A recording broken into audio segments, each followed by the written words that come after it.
અ, અરવલ્લી જિલ્લામાં 2026ના વર્ષમાં જે થોડી ઘણી ચોરીઓ બની હતી એ ચોરીઓ માટે થઈને સ્પેશિયલ એલસીબીમાંથી ટીમ બનાવવામાં આવી હતી.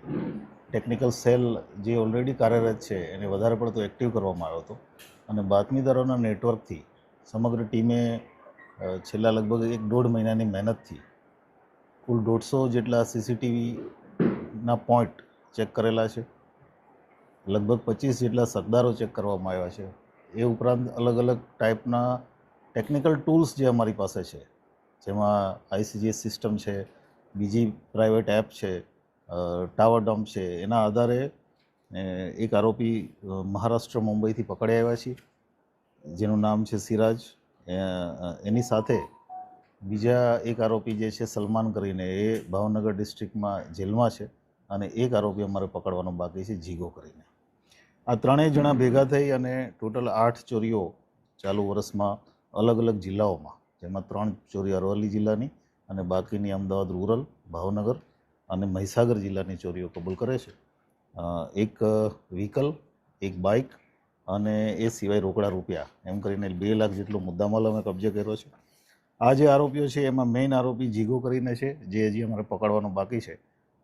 એની સામે ટોટલ 49 ગુના સમગ્ર ગુજરાતમાં અલગ અલગ જિલ્લાઓમાં દાખલ થયા છે. રીઢો ઘરફોડ્યો છે. અને બાકીના જે બંને આરોપીઓ છે એ ગુજરાતની બહારના આરોપીઓ છે. આ સિરાજને અમે ગઈકાલે અરેસ્ટ કર્યો છે અને આજે એની રિમાન્ડની કાર્યવાહી ચાલે છે. આ લોકોની ઈમો જેટલી રસ્તા ઉપર દુકાનો હોય, અને એમાં પણ ખાસ કરીને કરિયાણાની અથવા તમાકુની દુકાન, એમાંથી જે સામાન એ લઈ જઈ શકે, જે પૈસા એને મળી જાય એ લઈ અને જતું રહેવાનું. અને આ લોકો ખાલી રોડ ઉપરની દુકાન છે એને વધારે ટાર્ગેટ કરતા હતા. દુકાનના તાળા તોડી, ગલ્લામાં જે વસ્તુ હોય, અને એની પાસેથી તમાકુ પણ અમે કબજે કરી છે. એ તમામ વસ્તુઓ લઈ અને આગળની જેટલી પણ દુકાન રસ્તામાં આવે એ બધી તોડી નાખવા. સાહેબ, આવા પ્રકારની ચોરીનું જે ડિટેક્શન થયું, પણ આવી ચોરીઓ ના થાય એના માટે પોલીસ શું કરશે? એક તો ડિટેક્શન એ જ મોટું એક એને પ્રિવેન્ટ કરે છે ચોરીને, પણ તેમ છતાંય આવી ચોરી ના થાય એના માટે પોલીસની વાહન ચેકિંગની કાર્યવાહી ચાલુ છે.